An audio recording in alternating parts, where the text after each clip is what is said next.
What it do, everybody? I'm kind of running at the last little second here to try to get everything together. It's been one of those days. Give me just 2 or 3 minutes here, and we'll get rolling. Thanks for hanging out, guys. It's gonna be a good one.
All righty. Thank you guys so much for hanging out here.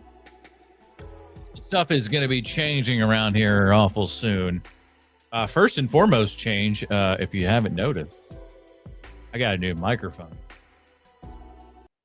Reason for that being, I don't know if you heard the podcast this week, but your boy here kind of died on the vine. It was terrible.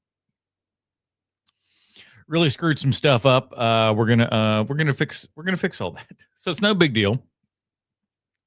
But I went out and I thought my mixer had died on me, so I was like, well, I got to make sure that this doesn't happen again. So I bought the Rode Pod mic. So this not only has XLR but also has USB. So if again we get into a situation like I had last night where the mixer just goes, hey, I don't want to play games anymore, and just shuts off. Now I can just hook up a USB, boom, record, and we still have a good sounding audio. And you guys don't have to hear the audio that was literally coming off of my phone. Ugh. Believe you me, nobody was more sad and angry about that than I.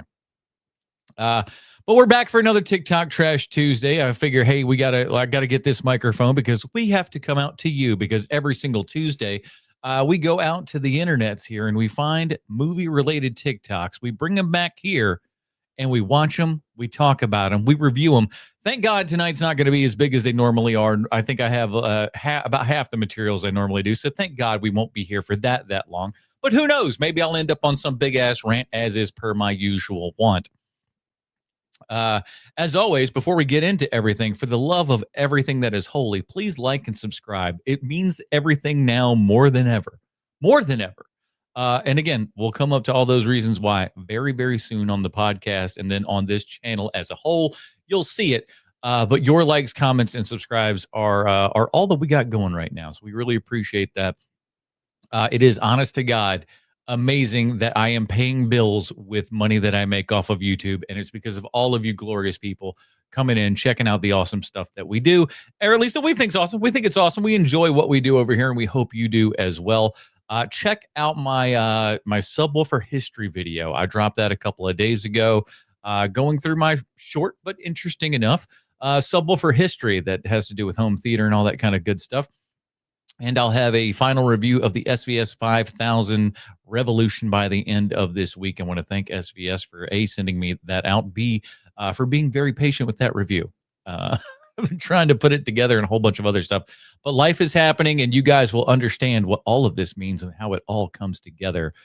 Toot sweet here and everything. So we really appreciate that. So let's do it, boys and girls. It is time for another TikTok Trash Tuesday. Let's bring them up and see what we got. Turn this thing down here. What well, in Amsterdam, I got to check out the Theater Tuschinski. I hope I'm pronouncing that correct. Oh, a theater in another land. We see a lot of multiplexes and stuff here in the Americas. What do we get over here? Correctly, it's a very old, lavish, and extravagant theater. Very nice. We are here to see the Fantastic Four First Steps. The like tickets we purchased were about $30 right? a piece, but gave us a concierge, which led us to our basically private. Those are called ushers. He's a concierge. I'm sure that's what he told you. He's just like, that's what I tell my mom. I'm a concierge. You're an usher, Dennis. You're an usher. It's booth. Each ticket came with the option for one snack and one drink. But only one. Pick your poison, but you pick it wisely, my friend. Otherwise, you know. You sit down and you just like, damn it, I knew I should have gotten the Raisinets. Went with the apple juice and the Doritos. Did homie just say his theater snack was apple juice and Doritos? What? I do wish the screen was a little bit bigger for the theater size here. I would say that's suitable. I mean, especially when you're rolling along with sloped seating as opposed to stadium seating and everything, because there's only so big that you're going to be able to get, depending upon where the projector is placed and whatnot. So but the experience was awesome, and I got this super cool bag. Yeah, that's it.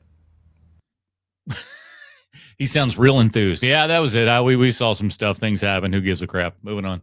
This is me before watching Toxic Avenger, and I don't know anything about this movie. I just know it's about someone that mutates, so I don't really have any expectations. Poor girl. I hope it's good, though. This is me before watching Toxic Avenger. I haven't seen anything, haven't seen a trailer, don't know what it's about. Can I tell you, ladies and gentlemen, as I said previously, I was just like these folks. I saw no trailers and everything, and I obviously encourage everyone to stop watching as many trailers as you do.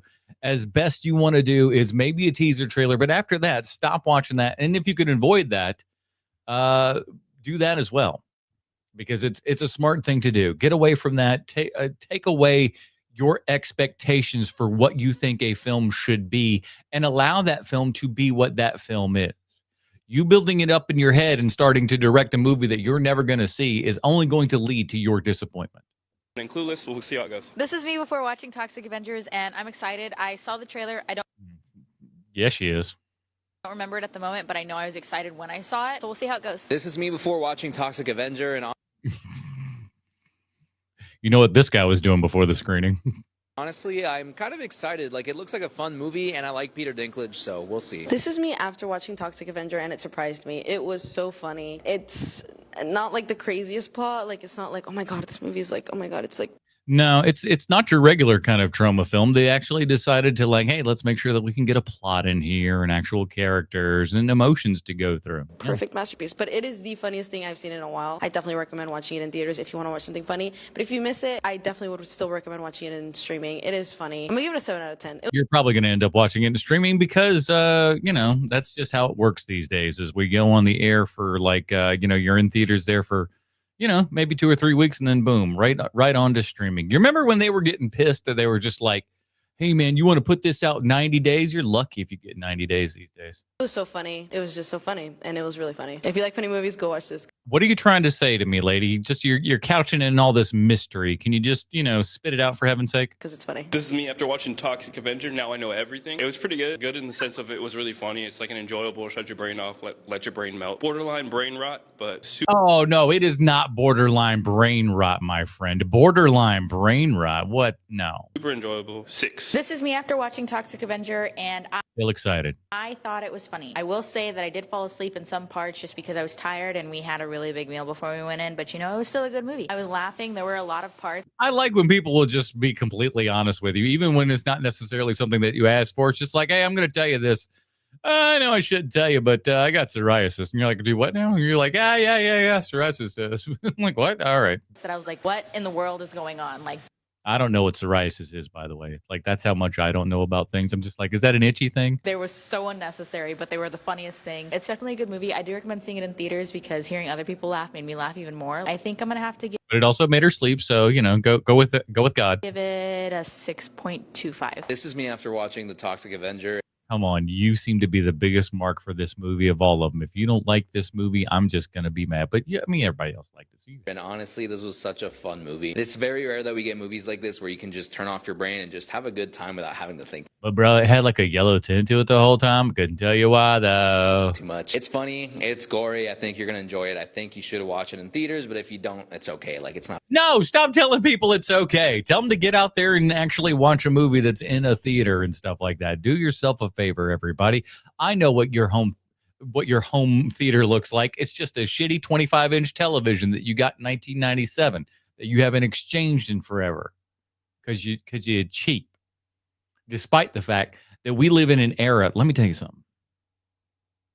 I was in Walmart, walking around Walmart the other day, and I passed an 85-inch television. That's the size television I own. That I paid for my. Now, granted, I got a nice one. I got a not the highest, but the next from TCL at the time. Mine was like $1,300. This 85-inch television, this on television, so it's crappy, but the on television at Walmart, 85 inches, $600. There is no excuse for you to have like a small TV anymore, anybody. Or if you have like, I still have a 720p television, get your life together, fam. What up, Matt? A big deal. I'm going to give this movie a 6.5 out of 10. All right. Here's the Walmart section. A lot of... which is season 1 on DVD. Interview the Vampire season 1 on DVD. Yeah. DVD. Doesn't that make you, and like, especially when you see the low price, doesn't it make you go, ooh, oh, DVD. No. This guy looks like every guy I went to school with in 1998.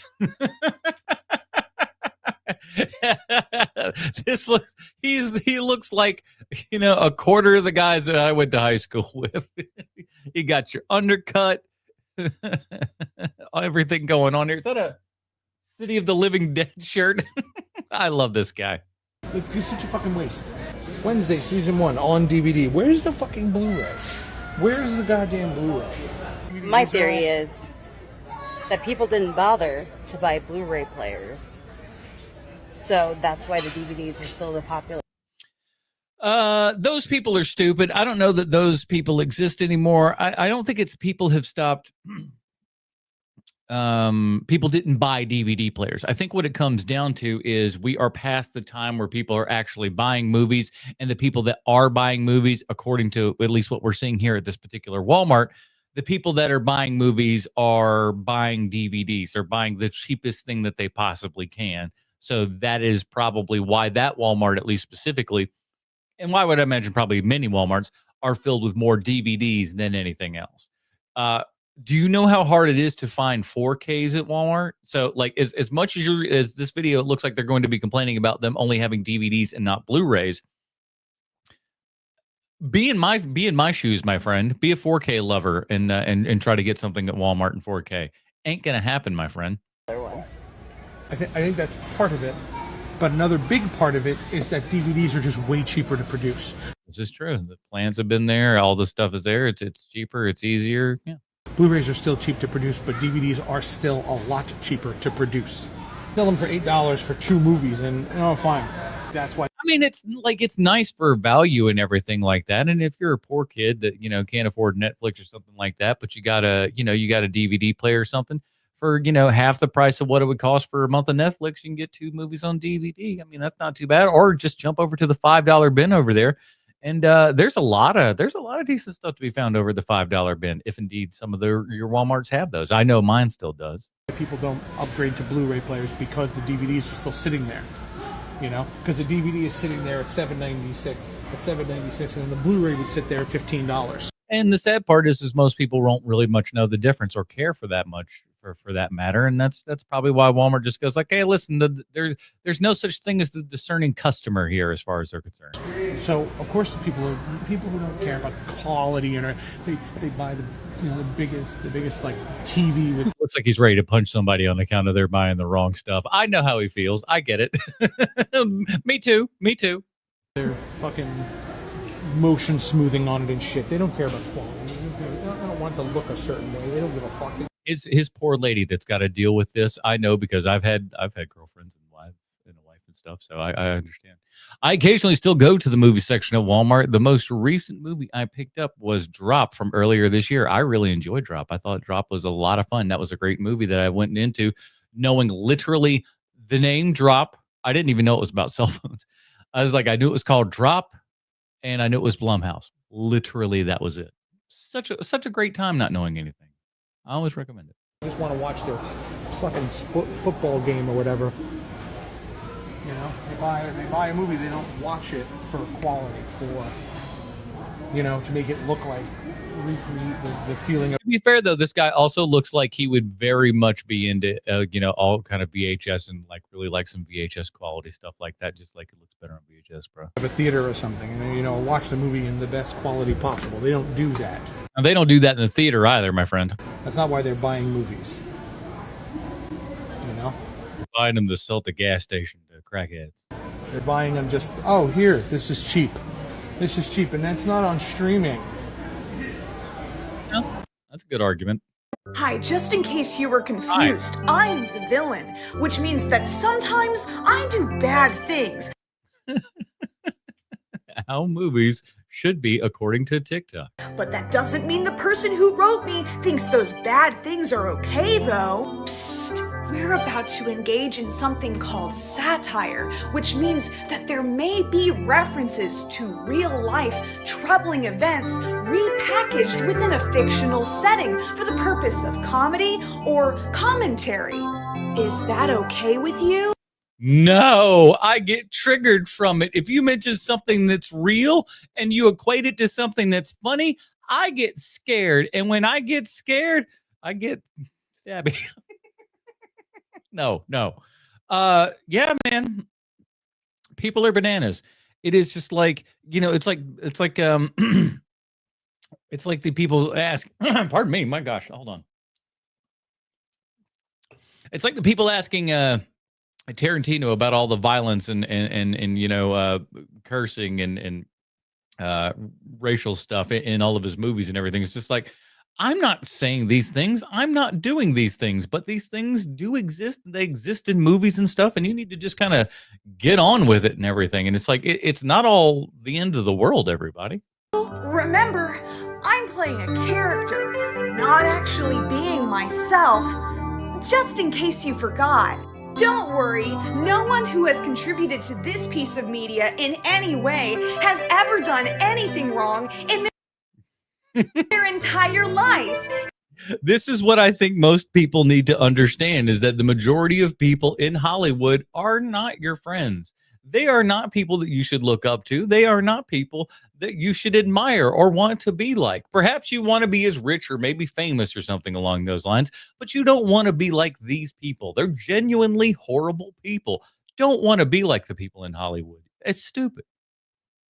They don't like you. You shouldn't like them. If even one of them did, I guess that would mean that all of this work completely loses its value, and anyone who engages with it is a complete monster. This is true. And again, I think there's times and stuff that you can separate artists from art and all that kind of good stuff, as I think many of us, have the ability to do.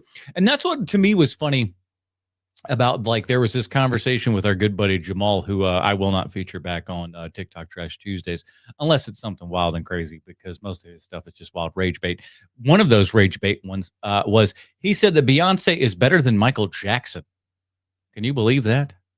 That's one of the most absurd things I've ever heard in my entire life. You could put up any single Jackson 5 song, any of them, versus any song from any time in Beyonce's entire career, and that Jackson 5 song kicks the ever-living snot out of Beyonce every single day of the week. I don't know where I was going with this. I just wanted to put that out there. Gee, I hope that doesn't happen. This mindset will not have any negative effects on art or politics at all. Yeah, all of these things are separate, man. They can scream to you what their politics are, but the best part is you don't have to interpret it that way. You can interpret it any way you want, because guess what? Artist's intent does not matter. And then start tell them that you think about it like, that it's a Christian allegory, and watch them just go. Have you ever found yourself getting bored watching an action movie where there's tons of stuff happening? You can. You definitely can. I'm interested to see what Jason's, line here is and everything. But yeah. There's car chases and explosions and stunts and a guy hanging off of an airplane, and there's a ticking clock where if they don't get this thing done on time, the whole world's going to end. But while all of this is going on, you're just kind of sitting there checking your watch. Well, usually there's a very specific reason for this, and it's actually really interesting. Now, I know that statistically most of you have not seen the most recent Mission Impossible film. I have. What are you talking about? Let's go. It was kind of a bomb at the box office, but I'm going to use it as my example because it actually makes my point really well. This is a film that ideally would appeal specifically to guys like me. It's an old dude making films the old-fashioned way with real stunts. Sequences that literally took them years to put together. And you all spat on it and said, we don't want to go see this. We're too sick of Tom Cruise. You people make me sick. And during these sequences, I found myself checking my phone. That's sad. Reason is, the way this film is structured, in the opening scenes, they establish there's a threat to the world in the form of this evil AI. To defeat it, we have to go find two objects, and then when they're combined, that will form a thing that will defeat the AI. Yeah, that's the key that you put into, which the cross key, cool looking design on that and everything, interesting looking. Then in the final scenes of the film, spoiler, they do that. Yes, there are complications along the way. Yes, at one point he has to go into a sunken submarine and a bunch of complications occur. In order to get the last part of the object, he has to dangle off of a biplane. Man, he's already reselling me on this movie. That's got to be coming out on 4K any second now, right? Being flown by the villain because the villain has it around his neck. But the plot is still a straight line. That fight in that plane's kind of hilarious. And at no point during any of this do you think he's actually not going to accomplish this goal. Yeah. And if you didn't know any better, you might say, well, that's every action movie. You know the hero is eventually going to come through. But that is not true. In a good action movie, every huge action sequence should send the plot off in a completely different direction. The action scenes should never just be an interruption as the hero goes from point A. Now, I will say this. I think a lot of the reason that this happens, specifically in these Mission Impossible movies here and everything, is the lack of script that happens with the Mission Impossible films. I don't know what you guys know, but the way McCrory has been working on these Mission Impossible films since the first one that he did was kind of flying by the seat of their pants. They had a lot of the stunts and the big action set pieces put together and everything. But the actual story and structure and how to put everything in and making all the pieces fit and everything really came as they were doing it. And that's kind of been his MO in these Mission Impossible movies, is like, we'll kind of figure it all out while we're doing it, which is not always the best. And I think that does lead to these situations in action where it does just become that action scene that bridges the scenes together, as opposed to the thing that propels the story along and makes the plot kind of, thicken up, if you will. To point B. For example, some people consider Mad Max Fury Road to be the greatest action film ever made. But, I could argue with this one that there is a lot of time in Mad Max Fury Road where you are literally just, sitting there in traffic, so to speak. You're going back and forth. Now, listen, I enjoy this movie, and because I have a nice, huge, loud home theater system and everything, I can turn it up and feel the rumble of everything going on. But if you're watching this on a 42-inch television set with stereo speakers, I feel sorry for you. You bought a one-way ticket to Knapsville, I think. And when people describe the plot, they say it's just one big chase. But it is. It's what they make fun of Lord of the Rings being in Clerks, where he just goes, "Oh, here we go, do do do do do do do do, drop it off. Okay, I do do do do do do do do, and we go back. Same thing. I mean, it is what the movie is. They get to a point, they turn around, they go back. It is not. When the film starts, we actually don't know what's going on. We just see this person who we've never met before preparing this huge convoy to go through the desert. Then she abruptly veers off course, and it creates this totally chaotic action scene, the first big action scene of the film. That's where it's revealed that she had a secret plan to steal this and a bionic arm vehicle. We soon find out she is trying to transport these women to safety to a haven off in the desert. Every action scene that occurs after that reveals a new reason why her plan is not going to work. Yeah, but you're still going from A to B. Ultimately, at the end of the day, and you can say that, but here's the thing: you take out that dialogue, you'll never know that, right? Because they don't show. I don't know. It's a little. I like the movie, but a lot of people really like Fury Road more than I could possibly understand. Spoiler: it turns out that haven is not there; it doesn't exist anymore. So in the finale, they have to do something that is the opposite of what they were originally trying to do. They have to turn back and meet the warlord's army head on and actually go back to his compound. Another popular film among action dudes like me is John Wick. Another film that seems on the surface like it has a very straightforward A to B plot. Sure. They kill your dog, or they kill your wife, you come back and all those things. You go and kill them. It's a revenge movie. They killed his dog, so he kills them. But if you go watch it, the first big action scene reveals who he is. For the first half hour of this film, you don't know what his deal is. And you also don't realize that this... What's the deal with John Wick? Cuz going around fighting all these people, shooting the guns. Film takes place in a completely different universe from ours. But every single major action scene either reveals something new about him and his past, or about this weird universe they live in. Until in the finale you realize, no, he does not just have to get back at them for what they did to his dog. He has to take down this whole organization to make up for what he did in his past. He has to redeem himself. One of the all-time masters of this is James Cameron. If you watch his greatest action movies from back in the day, like Aliens or Terminator 2, same thing. In Aliens, not a single plan that they come up with actually works or winds up being the thing they do in the end. Every clash with the aliens forces them to totally reassess what they're... Yeah, he's making some fantastic points here, and it is what you should be doing with story. And I think why, and that's, I've heard Tarantino talk about this. It's like, you've got to have something that kind of, it brings it on to the next thing. South Park guys have also talked about this, where it's just like, and then this because of this kind of thing. It's like, you got to really think about it, as opposed to just plotting it out of like, here's the action scene, then we're going to fill in some stuff. Then in the other action scene, fill in some stuff.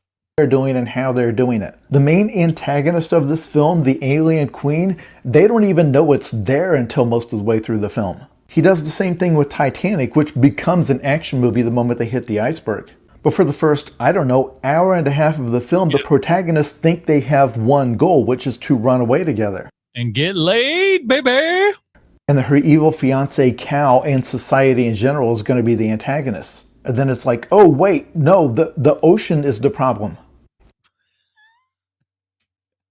I never thought of it like that. In a way, in Titanic, the villain is the ocean. I mean, I'll call it gross incompetence on the part of the captain and crew and whatnot, not being, smart enough to go like, iceberg, gosh shucks, go on, boy. We the biggest and the best.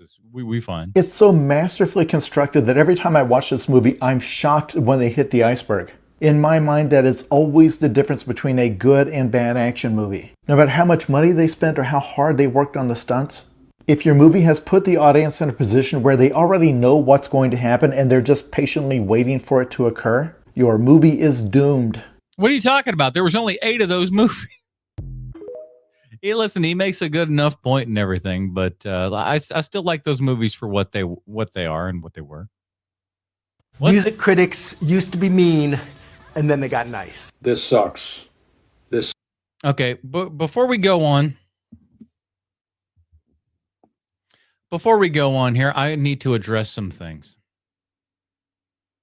I am not Anthony Fantano with hair. Tired of the internet saying it? It's not the case. I'm not Anthony Fantano with bad teeth. Appreciate that one. That felt a little mean.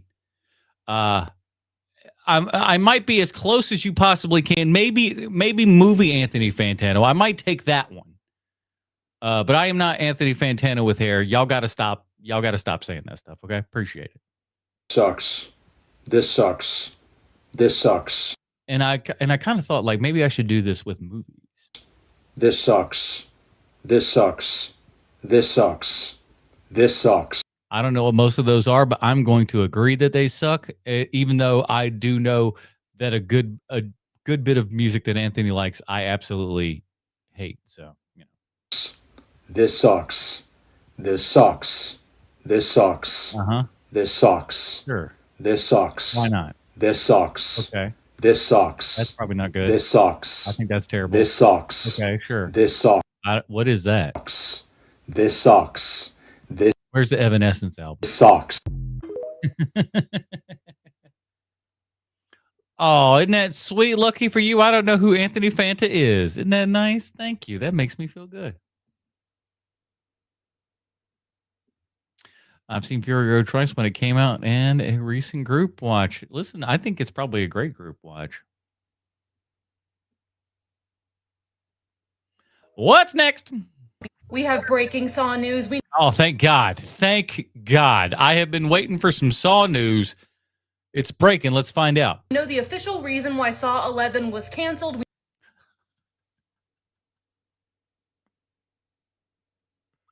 We were just getting back on track. Okay, sure, Saws 1 through 4 were pretty decent. Then 5 really took a dump. 6 came back a little bit, but 7 was a real piece of crap. Then you had that Spiral movie. That was a piece of junk. I don't know what Chris Rock was on, but he was half in, half out. Sam Jackson, what was that? Was there another one? Was there another Saw movie I'm missing? Book of Saw? Saul Rosenberg? I don't know. We know what the plot was originally going to be, and we know some details about the untitled Saw project that's hopefully coming out soon. So here's everything that's been going on with Saw over the past few months. Saw got bought out from Twisted Pictures by Blumhouse. That makes sense. But the franchise is still being split 50-50 with Lionsgate. Ooh, that means Lionsgate's like, that's a pretty sweet deal for them right there. They're, hey, listen, we'll sell this to you. You can put it out. We still get half. Lionsgate coming in with a strategic play. So what does this mean for Saw 11? Well, it's actually completely gone, and it's been that way for a long time, apparently. We now also officially know that the reason for this was because the two producers, Mark and Oren, were not agreeing with each other on different things with this franchise, and they decided the best thing to do would be to sell it since they couldn't come to an agreement. But the original plan for Saw 11 was to take place 30 seconds after the end of Saw X. And Oh, that's what it was. Saw X. I saw Saw X. Didn't care for it. I suppose I only saw it the one time. I didn't like it. I couldn't tell you anything that happens in it per se. So I don't know. We'll be continuing the story of Cecilia Peterson. So let me be clear, that is what we're not getting. But here's what we are getting now that it's owned by Blumhouse and Lionsgate. It is going back to Lee Wanell and James Wan. Well, listen, hey. If you're gonna fix it, how do you fix it? Bring it back to the boys that started the damn thing. Why not? Yes, Lee and James, the original creators of this franchise, they are back, and they're going to be heavily involved. I am okay. Guess what? I've gone from not excited to excited. Would you get the OG boys back on the thing and say, hey, man, you can kind of get your franchise back in order? That sounds kind of fun. And James says that he is not taking this lightly. He wants to respect the fans who have joined on over the past 20 years. He wants to respect what Saw is known for now, while I bet you James Wan looks exactly still like that. I bet you he don't look no damn different. He's all of a sudden, he's only going to age when he gets to about 80 years old. Then it's just going to swoosh all at one shot. He's going to look young up until that point. also honoring the baby that he made over 20 years ago. Now, we do not officially know if this movie is going to be a formal reboot or a continuation, but it seems like it's leaning heavily towards a soft reboot. But yeah, I think that's probably what you need to do. Soft reboot. I don't think you need to go kind of a hard reboot. I don't know that it needs to be John as the Jigsaw killer. I think we had so many opportunities and I mean, isn't he dead by Saw 3? Like the opening of Saw 4 is like his body on a table, like being autopsied, and they get a tape from inside of him. Isn't that how that movie starts, number 4? So like he's been dead since part 3, dude. We've gotten 10 movies at this point. But all the sources are leaning towards one thing. Tobin Bell should be coming back to be Jigsaw. Is he gonna wear that backwards hat and stuff and be like, "Hello, fellow kids," like he was in the other one? Which, yeah, you need that. Now there is a rumor. It is true though. If you don't have Tobin Bell, like that is kind of like, and they're probably gonna do it. But that's probably like Final Destination without Tony Todd. He left us with a great, final send off there for his Final Destination and whatnot. So I feel like not having Tobin Bell in the role does kind of, it's like Freddy Krueger not being, or Robert Englund not being Freddy Krueger. You don't want that.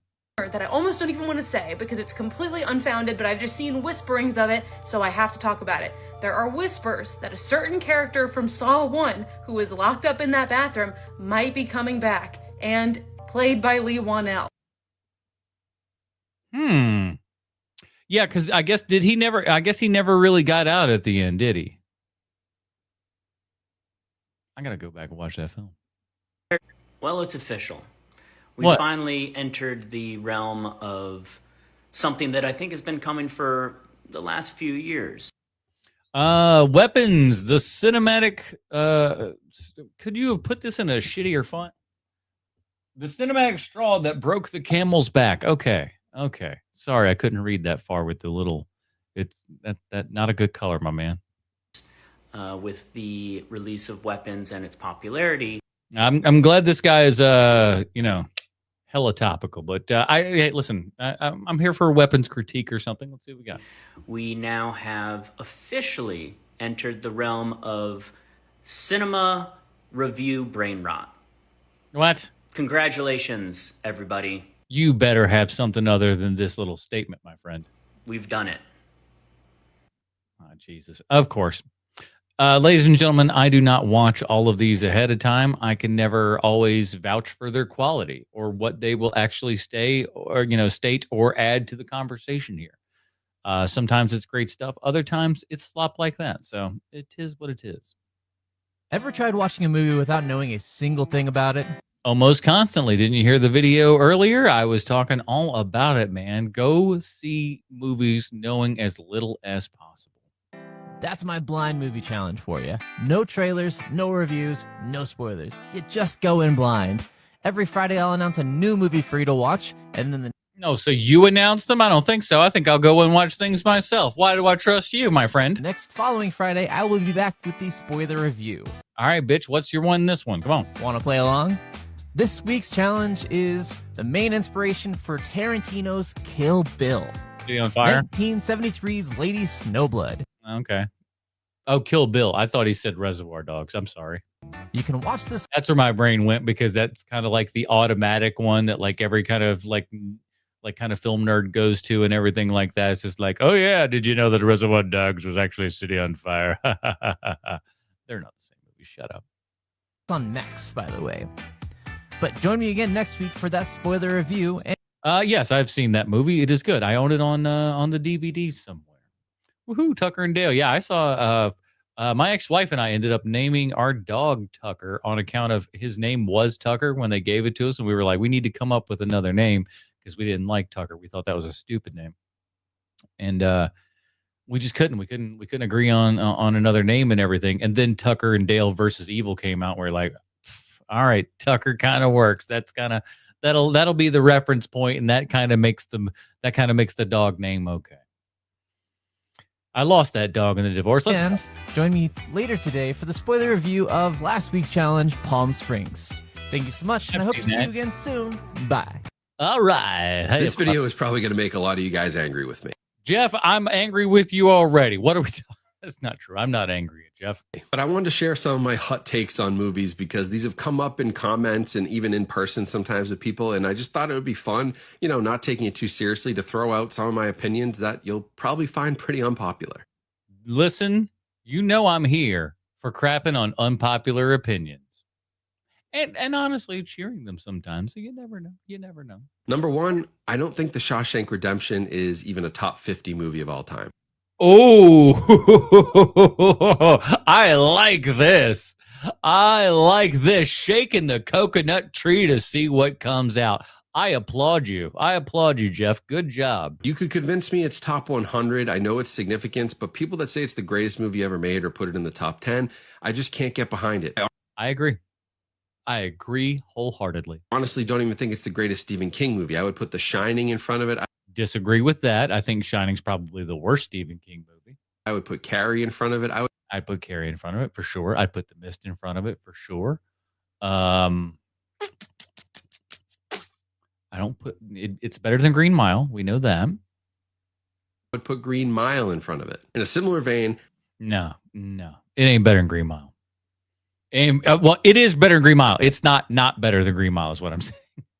I can't get into The Princess Bride. I've tried. Agreed. Listen, Princess Bride is almost 2/3 of a good movie. And then it falls apart in the last act and a half almost. Really, really great opener. Doesn't quite deliver on the finale. Watching The Princess Bride 2 or 3 times. I know if you're an 80s kid, this is going to stab you right in the heart, but I don't know. Maybe it's not the right Gen X be holding on too hard for it, man. Environment, but I haven't been able to get into it. I've fallen asleep every time I've watched it. I understand it's iconic lines. I've probably seen every bit of the movie in pieces. And maybe I need to see it like in a movie theater with a crowd or You do. You definitely do. You need to see it in a crowd with the theater and everything. And I'm not saying I dislike the movie. I want to make that clear. It is wildly overrated though. Something, but it's just never truly connected with me. I even tried to buy like the Criterion 4K and try it again, and I still couldn't get into it. And finally, even though I think this might be one of the funniest movies ever made, I think that Step Brothers is actually way too long and could have used some editing. I haven't seen Step Brothers in quite some time. I remember enjoying it in the theaters. We had the craziest of double features that day. It was Step Brothers and then the X-Files movie sequel. Couldn't talk about two different sides of the scale there. When I watched the first hour of Step Brothers, it's legitimately one of the funniest things ever. Yeah. That whole first hour is perfection. It's comedy genius. But then it feels long. And the minute they get kicked out of the house and they start going into like their adult lives. No, he's correct. And living on their own, like it drags for me until it finally picks up again at the Catalina. He's not wrong. My mixture. Like I think there's a solid, 15, 20 minutes they could have cut out of the middle of that movie. And it wouldn't have hurt. That first hour is gold. Don't get me wrong. But like a lot of times I find myself shutting it off once they get kicked out of the house. Yeah, he's not wrong at all. Good takes, Jeff. Good takes that people aren't normally excited about here. Yeah, see, them's fighting words, Adam and TikTok guy. Listen. I'm never a person that's a stranger to controversy. I finally saw Step Brothers for the first time a few months back. It was okay. Will Ferrell needs to do more dramatic, quirky films like Stranger Than Fiction. I agree with you in that. And I very much so agree with you in that, in as much as Will Ferrell's turning like 60. It's time to crank it down. I literally don't know what I just watched. I like this girl, first of all, because listen to me. I'm American. I'm a red-blooded American male. This is an attractive lady, but she has been going on a movie journey here. I think watching like 30 movies in 60 days, 60 movies, something along those lines. She's giving herself some sort of a movie challenge. I wasn't sure what kinds of movies she used to be watching, and she's watching some pretty good ones, and she's come across this one, and I wanted to save this to react to her reaction to this movie because boy, oh boy. This is movie number 4 of my. Woo! That's right. She watched Old Boy. Who told her to watch Old Boy? Who told her this? God bless you. My 50 movies in 2 months movie. 50 movies in 2 months. I couldn't remember what the deal was, but 50 movies in 2 months. And I think she got this, from what I'm told, from her chat and everything and some live that she did. She's like, hey, what are these movies? She's listed out the movies. And I got to say, they've recommended some bangers. Movies that I've never seen. I review them right after I watch them. So she ain't even had time to process what she watched with this one. All right. To give you a real live review real fast. Reviews are best. She can't even put it in, like, look how flustered she is. She's like, how do I explain Old Boy and not get banned? It's given when you watch it 2 to 3 times, but this is a 1 viewing review, and this movie was crazy. Yeah. It's Old Boy. It's 2003. A man is imprisoned for 15 years by people he doesn't know about, and then he's let go For no reason. by the No. person holding him captive to basically hunt down the reason why he's been held captive. And it gets crazy, and this Yeah. is rated R. No kidding. Young ones do not watch. Or if you're like 13 or above, you could watch this and then tell all your friends about it. You'll be the coolest kid at school going, I'm telling you, this guy goes down a hallway just taking a claw hammer to people's heads left and right. It's amazing. Okay. I don't even know where to start. The end? If you've seen this movie, you would understand my reaction. There were a few. Trillian says, I hope she ends it with, I will eat octopus I will eat octopus all the same way from now on. That's very true. Be careful. I don't know if it was a cultural thing because this is a foreign film, or just that it was filmed in 2003. I do feel like the women in this movie were a little bit. Yeah. I don't know what I can say on here. A little bit sexualized, if that's an okay word to say. More so than they needed to be. Yeah. Yeah. Like, I get including certain scenes because it adds to the uncomfortability when you find out certain things later in the movie, but I still felt like, yeah, just as a woman watching it, I was like, oh, well, we don't act that way, and that... Hey, it's Korea. You don't know what goes on in Korea. You're not in Korea. We don't know. That could very well be happening in Korea. That I feel like we're focusing on parts that we don't I'm focusing on parts. need to focus on. It made me feel kind of icky after watching it. Well, yeah. Because it was just honestly a messed up movie, which I think it's supposed to be a messed up movie. I think it's supposed to be correct. Whack. So it succeeded in that, and the twists were great. I was entertained. I'm not going to lie. No, it had some really great parts. The acting was great. The dialogue was really good too. The antagonist was wow.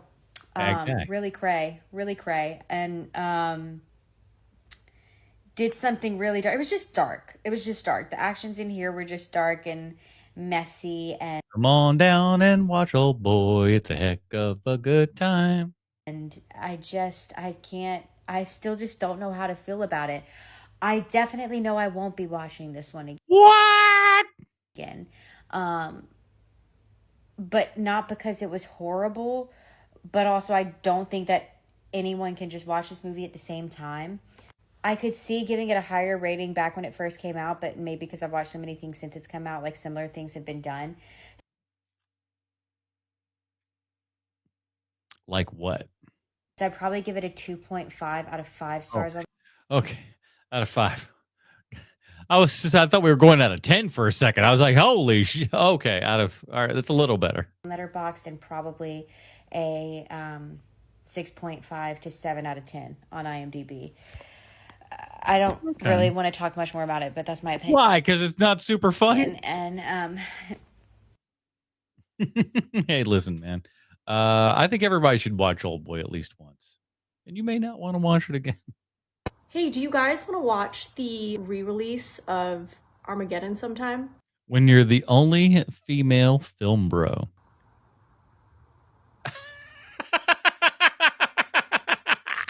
No. Dang it.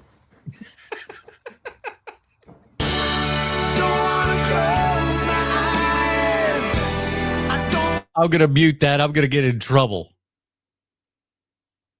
Don't want to fall asleep because I miss you, babe. And I don't want to miss a thing. But even when I dream of you, a sweeter dream will never do. I still miss you, baby. And I don't want to miss a thing.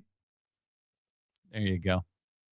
We didn't get copy struck, and you got a hell of a show. You're welcome.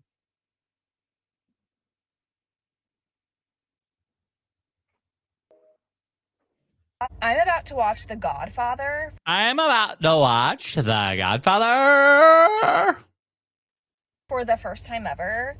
Okay. That's a good thing. We all want to see The Godfather. So if you're a man, will you please explain the movie to me in the comments so I can understand it better once it's over? Yeah, okay. So Michael Corleone is kind of the runt of the litter, right? He wants to, make his way in the family and everything. But like I said, he's the run of the litter. He's the little guy here. He's not, Tommy Hagen will never be part of the family because he's kind of an outsider, but he is still kind of the family. So that's why you have him on as the consigliere and lawyer there at the end. You've got Jimmy Caan. He's a hothead and whatnot. You figure he's going to be the one there, but he's too hot. You can't bring him in like that. Of course, then you got Fredo, right? And you can't trust Fredo. Fredo's no good. Even Fredo, technically deep down inside, knows that Fredo's no good. But ultimately, it's about kind of the changing of the guard throughout time and the changing of the country itself as a whole as well. Organized crime and what that led to. How organized crime expanded and everything, because like part of the meeting of the five families at the beginning is about them discussing whether or not that they want to get into the drug trade, which is the new thing at the time. So it's about that. It's about like power and organization of those powers that are out and about of the crime nature and whatnot.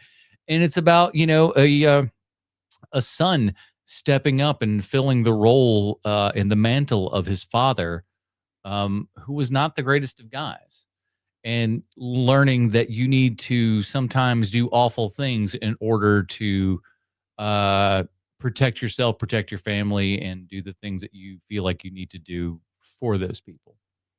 That's a lot of what The Godfather's about.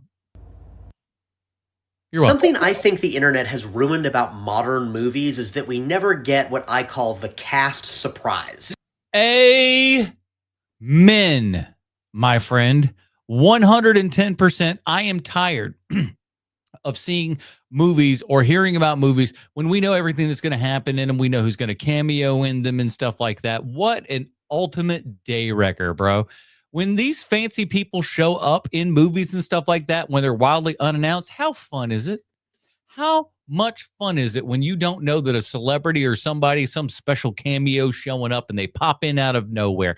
It's a glorious adventure, but no, we can look it up on IMDb, or worse than that, they spoil the damn thing in the trailer. Don't watch trailers, kids. This is either the surprise reveal of a famous cast member or a surprise skill that a cast member showcases that audiences were otherwise unaware they had. It's this moment in High Fidelity, one of my all-time. So good. By the way, one of the best covers of Marvin Gaye ever.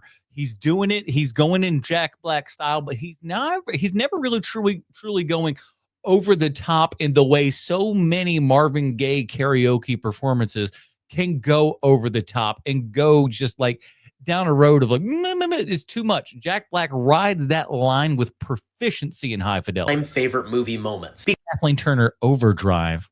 because the whole setup for the joke is predicated on the idea that most Americans at the time did not know Jack Black can sing. People going into a theater in 2000 didn't know anything about Jack Black being able to sing. They didn't know anything about who Jack Black was. So yeah, Jack Black was not a household name in the High Fidelity era. No, sorry, Bob. He's one of those guys that kind of showed up, and every now and then you were just like, wasn't he in the Cable Guy for half a second? Wasn't he in the Jackal and stuff like that? There'd be like a little thing like, I kind of know that guy from that thing, but he certainly was not the Jack Black of which we know today. When this moment arrives at the end of the movie, you get this genuine moment of shock from the characters. And it's so fun and so funny because it's relatable to us as an audience. We're feeling what the characters are feeling here. It's surprising that this really goofy guy throughout the movie who's trying to start a band throughout the movie actually is a great singer. That's why we'll never get another moment like this. No Hollywood. Oh my God. Yes. Like, and again, you don't even know, like technically, like maybe a little bit, maybe like a little bit, but for the most part, he wasn't that name that he was, that he is today. Certainly not the name that he is today. Yeah, man, when like Kevin Spacey being the killer and stuff was like, wow. Studio is going to be able to pull off a major name actor being. But like he was major, but like he was still like, this was one of the movies that would truly help propel him into that status of an actor.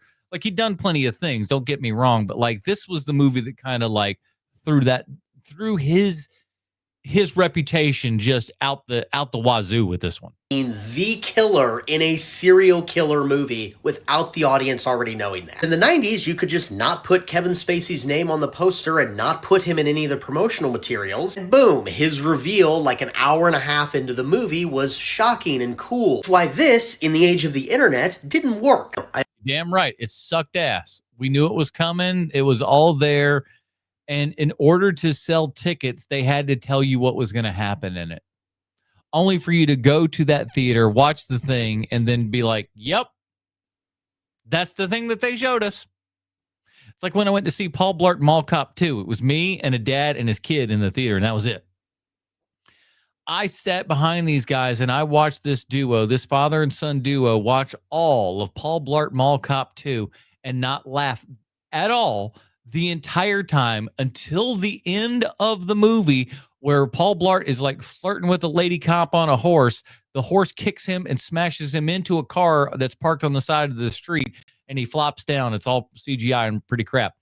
That was the only thing that this kid laughed at, and that was the thing that he saw in the trailer, and that's why he laughed. We are the dum-dums. I understand that The Flash, generally speaking, is also not that good of a movie. But can you imagine if we hadn't known about this and The Flash starts to it would have been amazing, but then again, you also probably wouldn't have gone to see it. bounce between multiverse and then the Michael Keaton version of Batman appears? Theaters would have exploded. People would have been tearing the seats out. If it would have been, maybe 5 years previous to it, maybe. Would have been amazing. Again, the problem is that there's just no risk. Studios believe that they have to promote this stuff to get people into the theaters in the first place. Matt Damon in Interstellar is the last time I can remember this really working. Yeah, that was a good one. When Matt Damon showed up in Interstellar, that was a like, what the fuck? Oh, Matt Damon's here? Crazy. All right. This movie, if you can believe it, is now more than 10 years old. I just think we're going to see moments like this decreasing more and more over time. No. You're not seeing it. It has. Until pretty much now, there's really nothing like this. And we'll definitely never get great moments like this again. Because today, the modern Jack Black version of this actor would probably already have 100 YouTube videos showing him singing. You can't surprise the audience with fun anymore, and it's kind of disappointing. Agreed. Absolutely agreed. This summer has been the worst summer for movies since 1981. No one is going to the movies. Why do you think that is, Giancarlo? Let's see what he's got to say. Why? Well, we stacked it upon ourselves. I will say this. Is he wearing some Jedi? What is this outfit? I'm just starting to look at it all now. I'm like, this is something else. Right? So the article points to the reboot is done because it's been used too many times. Yeah. We're tired of the same thing over and over. You are correct. right? So that's been the strategy to get us all back. Yeah. And it worked for a hot second, but then it didn't. But there has to be a new strategy, a new thinking, and some compassion and understanding that money isn't everything. Yeah. You got to give to get. It's a circle. And that's, coming back to working in LA. You want to get something? Give us some decent entertainment. That's what we'd like. If you'd like to see us in theaters and stuff, I don't know, put together something where we might actually care about it. Doesn't that seem like a fun plan? We work within the community first, and then it works out. It spins out to the world. We have the ability. We have the artisans. We have the filmmakers. We have the directors, and we have the money. Not in LA, you don't. Not in LA, you don't. And you rarely have the money these days anyway, man. What are you talking about? That's wild and crazy. Hollywood is dying right now, and the murderer is Hollywood. You're doing it to yourselves. Giancarlo Esposito here, just before Breaking Bad, from what they say, I don't know what truth to this is, but he says, or the word on the street says, that he was, putting together a life insurance plan and everything for his family because he was planning to check on out here just before he got his role in Breaking Bad, which revitalized his career because obviously he was a much younger actor back in the day, had fallen on hard times, and then he gets a role like Gus Fring and it sends him to the stratosphere. And great for him. Love it. I love that this happened for him. He seems like a really great guy, but he's gotten quite an ego on him since the kind of rebirth here and everything. And I hate to tell you, Giancarlo, Hollywood is not the resilient thing that you think it is. It is not the place that it once was. Hollywood, as we know it, is gone. And it's gone for several reasons. It's gone because of things that you guys do. It's gone because of things that your governance does, and just the kind of politics of everything. You guys spend way too much money. You want to save money so you can spend more money. So you go to other places and you take away from you stopped feeding your own kids enough. And guess what? They got malnourished. That's where Hollywood is right now. It's a malnourished child. Can you bring it back? Maybe, but likely not. So why not give and take a little bit? What the fuck does that even mean? And bring some enthusiasm back into the theaters so we can all see movies together again. Marley Loves Movies says Hollywood will be rebirthed eventually. I believe that's true. I think we are due an absolutely hard set for yet another branch of Hollywood, right? For example, we had the kind of Easy Riders, Raging Bulls era of movie making where independent people were coming into this Hollywood system and everything, shaking it up, bringing in, the youth and whatnot, showing people things that they've never seen before on the big screen. Then we had the film, the indie boom of the 90s.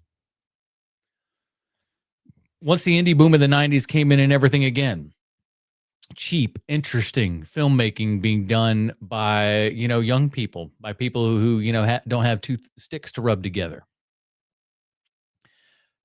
But Hollywood surged under the independence of the 90s. And we're due. And we had some early 2000s. I would say the early 2000s were kind of like your found footage era, stuff like that. People can make movies. We'll throw in Blair Witch in that little area there as well. But everything from like Blair Witch on to like kind of mid 2000s or whatever, where we're doing like found footage stuff. Somebody could put together a movie for, $15, $20, $30,000, and then it make millions upon millions at the box office. We're due for another set of something like this. Young filmmakers getting out and using, obviously technology and stuff now to make new and interesting things. And it was, weirdly enough, the only young guy doing it, so to speak, is and young is a very relative term here, is Sean Baker. Sean Baker's the only guy that's out there who's A, earning Oscars for them, and B, making these pictures for like, $2 million. That's how you do it. Damien Leone making a Terrifier movie for $2 million and then it making, $800 million at the box office. This is what Hollywood needs to understand. They need to understand that they need to become the house of ideas again. They need to become the thing that, the people that they once were was the people that, sparked your imagination. That doesn't exist anymore in Hollywood. Today, it's still just member berries. We are down the member berry. And that's hilarious when, South Park sits there and points out the whole member berry stuff to us. And instead of learning from it, we seem to double down on it. I think they're like, yeah, people do be liking the member berries. Let's do more of that crap. It's a mistake, dude. Julian says, I think it's just a cycle. It's only been 100 years since the birth of Hollywood. Absolutely. It's going to be like Futurama said. We're going to go to 3D hologram silent movies again, probably. I wouldn't put it past. I think part of the problem is that there's too much stuff, and that's the stuff is curated by algorithms that want to think that they know what we want to watch, but they actually don't. I 1000% agree with that. People who watch a lot of horror movies, do you see a movie with a lot of gore and you're like, yes, Yes, I am. Who in the chat likes the gory horror films? I know Matt does. this actually improves the story or It can. It makes it a lot more fun. It make me happy. the aesthetics of the movie or the overall vibe? Like, do you seek it out? Do you Listen, if you can, if you wanted to be there, if you wanted to be awesome, like I will say that's only one of my few complaints about the new Toxic Avenger movie is I wish there was a little bit more blood and gore, if I'm quite honest with you. There was some good stuff. I'm not complaining about the things that I did get, but could I have used some more? Would I have liked a second helping? Yes, sir. May I have another? feel it improves the quality of the movie? Or If Dead Alive only had half the blood in it, you'd still like it, but it wouldn't be nearly as good. for the experience you're having? Because I don't know if I'm just too squeamish to handle gore in these situations. You gotta approach it from a different area, okay? I mentioned Dead Alive because while it is undoubtedly one of the most gory, bloody movies you will ever see in your entire life, it is of a level that it's like a cartoon. I think like Matt's about to say here. It depends. Really, I prefer when it's really weird, like Sam Raimi, Evil Dead 1 and 2. Yeah, exactly. And Sam Raimi is a good proprietor of this. Take Drag Me to Hell. Like the old lady in Drag Me to Hell barfing over her and put mucus down her throat and stuff like that. Gross. Absolutely disgusting. Let's take it. It's good. Yeah, and again, that movie would be worse if that kind of stuff wasn't in there. It would certainly take away from it. I kick ass for the Lord. Yeah. Movie's so good. I rewatched I got my my nephew in to watch Brain Dead, Dead Alive. He loved it. He thought it was great. And I was just like, listen, boy, now that you've seen this one, you can see just about anything. If you could see Dead Alive as like a 9-year-old and be like, yeah, I'm cool with that, you can watch just about whatever, dog. I would like to be able to watch Pearl or Midsummer without feeling Pearl and Midsummer, baby girl, there's nothing in those movies. What are you talking about? physically ill. And I don't know if that's what Oh, that's good filmmaking right there, because those movies don't even have a lot of gore in it. They're just making you think that there's gore in it. That's the best part. She hasn't even seen the bad stuff yet. these writers want from their movies, or if that's just my experience. So please let me know. I think the most violent movie I've seen lately is Kill from 2023. I am not familiar with that. Let me do a quick little Google search here. I hope it just doesn't give me like you killed people and these are the people that were killed in 2023. Is that the Stuntman movies or stunt one of them stunt fellas in there? Let me see. Oh, is this an Indian film? Looks like we got a Bollywood film. All right, all right. When Army Commando Armet finds out his true love, Toluca is engaged against her will. He boards a new Delhi-bound train in a daring quest to derail the arranged marriage. But when a gang of knife-wielding thieves led by ruthless Fani begin to terrorize innocent passengers on the train, Armet takes him on himself in a death-defying kill spree to save those around him, turning what should have been a typical commute into an adrenaline-fueled ride. That's from Lionsgate. They put all that together. That's Kill from 2023. Listen, man, you've sold me on the name of it. Damn. Hell yeah. It's an Indian action film. We will be checking that out. That looks pretty good. And I'm not going to lie to you, boys and girls. The Indian films get the hits on the YouTube. They're like, ooh, especially if you do something that's an hour and a half and they think that you've put the movie up there. Don't ask me how I know these things. Oh, it's now on Disney Plus. Hot damn. Let's do it. Let's do it. I love that. Hey, how was that movie, Ryan? Dude, how movie studios think we're going to react to new movies. that remake was pretty much the exact same movie as the first one. Prequels, sequels, threequels, inject that shit into my veins, bro. That is exactly how they think we act. That's exactly what they think that we want. What I really need is a spin-off of a spin-off. Yeah. Our episode has done numbers. Us too, buddy. When we did that, we got.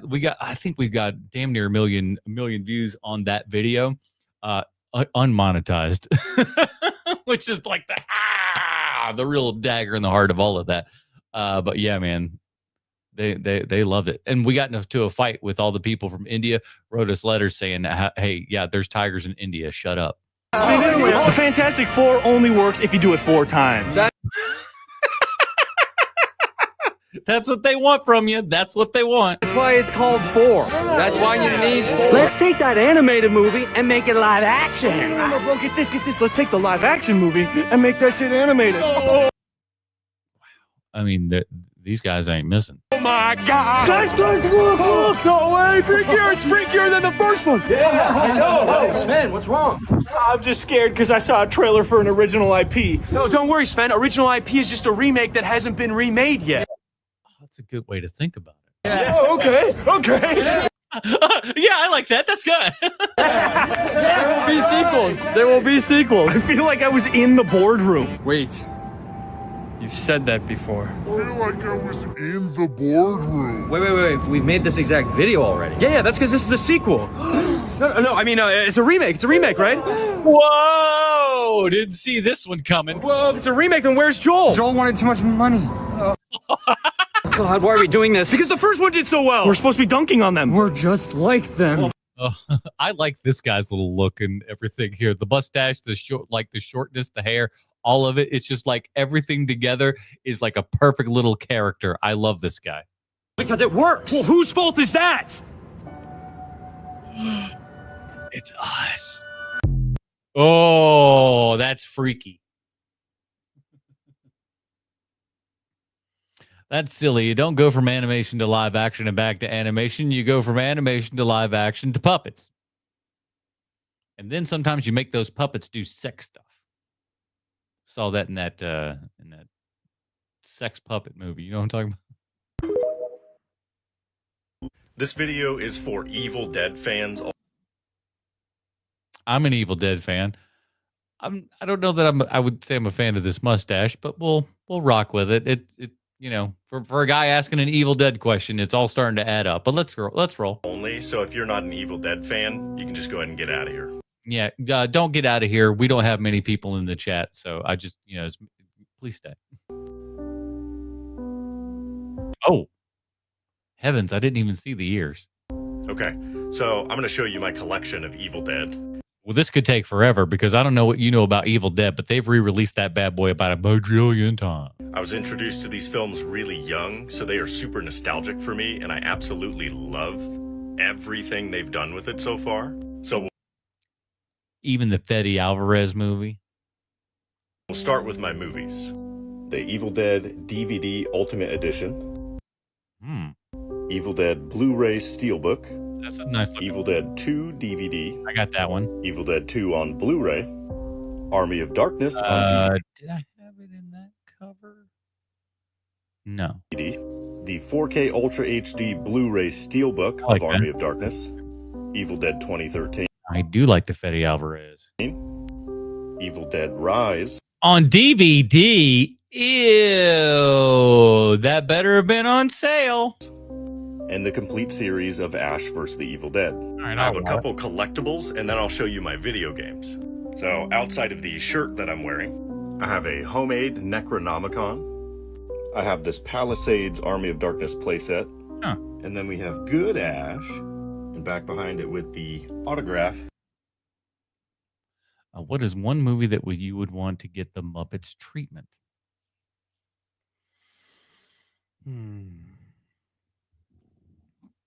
I don't know why it came to mind.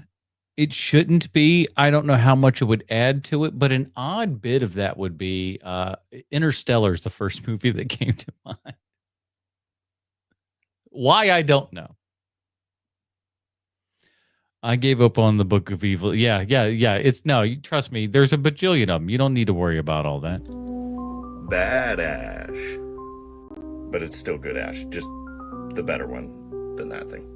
And last but not least, the video games.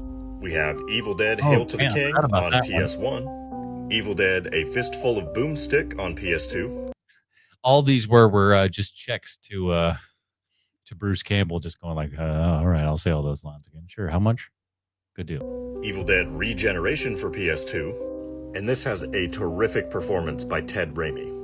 And finally, we have Evil Dead The Game. And that is everything I own for Evil Dead so far. Thanks, Mustache Man. I will be collecting more. That's not a surprise. They all do. Thanks for checking it out. How does that guy eat soup? I'm going to fucking die on this hill. Let's die together, shall we? Fucking die on this hill.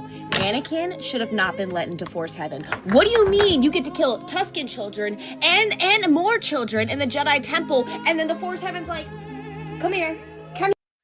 He had to have repented at that last possible second, like just before the old Death Star there explodes and everything. He's probably given that a couple of little last rites there and everything, just kind of going like, listen. Here. No, Annie, you should have been never redeemed. There's certainly an argument to be made. It's, but again, I don't know how Force Heaven works. It's got maybe different rules. Everybody's got a favorite theater snack, but what is your favorite theater drink?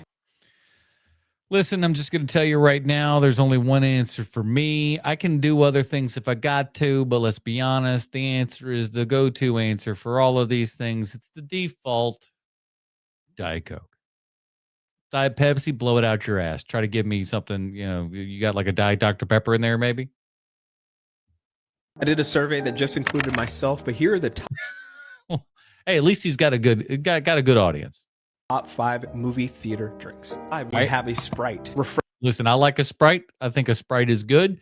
If you were in a in a Coke world, Sprite's fantastic. 7-Up is a good enough kind of a replacement, if you will. I will say Sierra Mist and all of that garbage can blow it out your ass. Refreshing. And if you get a really good Sprite, this could be a number 1. But Sprites are hit or miss. If it's flat, it's probably the worst drink that you could probably have. Oh, yeah. Flat Sprite, that's no good. But honestly, let's be frank with ourselves here. If we're honest, Sprites can also be overly carbonated as well. Or we have an icy. Legendary drink is. I can't do the ices, man. It's too much. It's too much sugar. It's too much like your teeth feel like they're going to fall out. And I don't got good teeth to begin with. I'm sucking down an icy.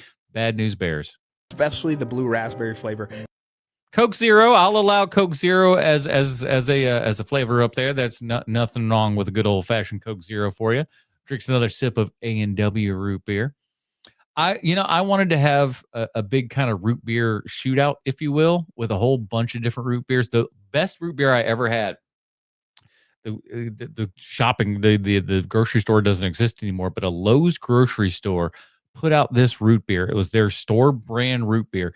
It was the best thing I've ever had in my entire life. It was just like, it was so punchy and pungent when you drank it. It was just like, this is better than anything any store has a right to be. Unreal.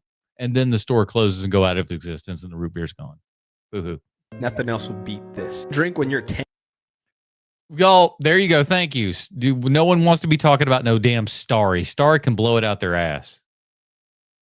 10 to 100, you can be drinking an icy and still have a good time. No, you won't. You'll get brain freeze, and then you'll be pissed off, and then you got like a slush of just like orange or blue liquid there at the end because everything's melted down because you forgot. Nah. We have a Dr. Pepper. This is a chaotic choice, but that's not. Whoa, Dr. Pepper is not a chaotic choice. Dr. Pepper is easily a top 5 for damn near anybody if you're a good, red-blooded American. A Dr. Pepper, a crisp Dr. Pepper will hit every single. Damn right. 2, we have a Diet Coke. Diet Coke. All right, listen, he put it in number 2. I'll give him credit where credit's due. I don't know what he's going to do for a number 1 if Diet Coke's number 1. Specifically, not a Coke, is an undisputed winner for me. The reason popcorn even works is because you have a Diet Coke. Oh my Number 1 movie theater drink is coffee. Oh my God. Don't be that butthole that goes in there and gets coffee, dude. And we were a movie theater that made coffee and stuff. I hated making coffee, and I hated especially making a separate thing of decaf because no one ever wanted decaf. But of course, there's always one butthole that comes in there and says, "Can I have a decaf?" Then you got to make a whole ass carafe of decaf for one bozo to have one coffee, and then you pour the rest down the drain at the end of the night. Thanks, jerko. Need all movie theaters, please put coffee shops in your theaters. No, stop it. It's too much work. And then you're screwing up the line. We're making espressos and cappuccinos and all that. Like, unless you got like a specific bar for that, but don't you get in a popcorn line and be like, "Hey, can I have an upside down macchiato?" Go fuck yourself. To sit through an hour and a half, 3 hours, the drink that I want? Maybe an iced latte. If you're he wants to poop in the middle of his theater. That's what he just said. Really real, you'll let me bring my own coffee drinks. Oh my God. Now we're getting back into that. Let me do my own stuff. Stop being greedy. Which a lot of places do. But you'll let me bring my own coffee and let me sit and drink it. And take away money from them? Are you stupid? I'm tired of people just playing this game. Just let me do my own stuff. No. This is the definitive list of top 5 movie theater drinks. You heard him. Diet Coke's number 1. Ordering bottled water, we may need to talk. Oh my God. He is 1,000% correct on this. Let me get a bottle of water for $7. That seems like a good idea. At least with a soda, you can justify some they had to play Coca-Cola. Bring back intermissions at the movies. Oh my word, please and thank you. If indeed we need him, let's see where he's going. I gotta pee. I'm not talking about every movie. I'm not even talking about most movies. But when your runtime is creeping around 2 hours and 40 minutes, 50 minutes, 3 hours, please just do me the favor and consider putting an intermission in there. It's great when you have an intermission, dude. 2001, which honestly doesn't need an intermission. It's got an intermission in it. Fantastic for intermission for the Hateful Eight 70 millimeter. Did that twice. Great little intermission there, right in the middle. I did my intermission the second time I watched the movie. I started the movie in the previous year on New Year's Eve, and then during the intermission, we were like, "Hey, Happy New Year!" and then went back and finished the second half of the movie. Super fun. Let's see what else. Gone with the Wind is fantastic because that has a nice little plop there right in the middle where you can kind of get out and check out, stretch your legs just a little bit. What was the other? Oklahoma, another one I think that has like a little intermission, whatnot. And yeah, when you get to that point and stuff, it's nice to have a little intermission. Get out, stretch your legs, go take a whiz real fast, come back and enjoy the rest of the film.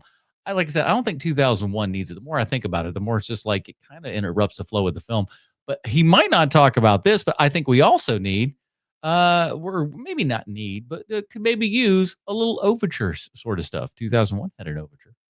Some movies, it absolutely would not work. Like, they're designed to sort of ratchet up the intensity, the suspense, so that they can pay off in a specific way. I totally get that. I'm not saying that they should be mandatory. I'm saying they should be encouraged. A lot of movies just naturally have a spot in the middle that sags, and it's just a perfect spot to put a little break. Let's all go to the lobby. Let's all go to the lobby. break in there for me to go pee, maybe top off my slushie while nobody's looking, and then we can hop back in, rested, rejuvenated, ready for the finale. Movies are getting long, man. Plus, you've got the whole, 30, 40-minute pre-show before the movie. But listen, if you're watching the pre-show, that's on you, my brother. If you got an assigned seat and everything and you walk into a pre-show, look in the mirror. You don't want you the guilty party. Movie. I'm punctual. I get there early. Maybe it's just me. I don't know. But you gotta stop that. And in the year of our Lord 2025, when you get that seat, you ain't gotta show up early. Stop that. Hopefully, there are other people out there that feel like a lot of movies could use just a little breather in the middle. It would probably be good for the theaters too. People would buy more concessions. Give the teenagers a chance to go hit their vape in the bathroom stall. This is what the movie-going experience needs. I'm telling you. We absolutely could use that. Let's see, just get a couple of you guys here. Yeah, just bring in your coffee from outside. That's always their idea. You put it in your purse. You got to go Kramer style and put it on you and burn yourself with a cafe latte, as it were. I get my movie tickets for $2 a piece, so I feel obligated to spend movies on snacks. Yeah, exactly. I wish I could do it, and I didn't. And if I only didn't spend $2 a ticket, absolutely. And I think that's another thing too.